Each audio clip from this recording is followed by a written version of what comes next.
अस्सलाम वालेकुम। एक शख्स इमाम अबू हनीफा रहमतुल्लाह अलैह के पास आया और कहने लगा, मैंने अपने घर में रकम दफन की थी, मगर अब वो जगह याद नहीं आ रही जहाँ वो रकम दफन की थी। अगर मैं सारे घर को खोद दूँ तो इसमें बहुत मशक्क़त है, लिहाजा कोई तदबीर बताएं कि वो जगह याद आ जाए। इमाम साहब रहमतुल्लाह ने अव्वल तो इनकार किया कि भाई ये कोई शरई मसला नहीं जिसका मैं जवाब दूँ, लेकिन जब उस शख्स का इसरार बढ़ा तो आपने फरमाया कि आज रात नियत कर लो, जब तक वो जगह याद ना आए इस वक्त तक नफलें ही पढ़ता रहूँगा, चाहे सुबह ही क्यों ना हो जाए।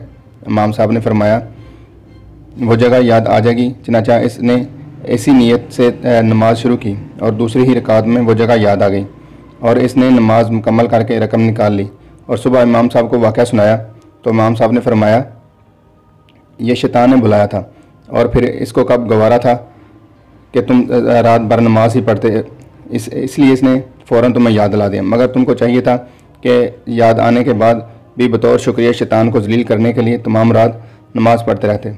अल्लाह तमाम दोस्तों को खुश रखे, दुआओं में याद रखिएगा। आपका दोस्त इमरान साकी रंधा।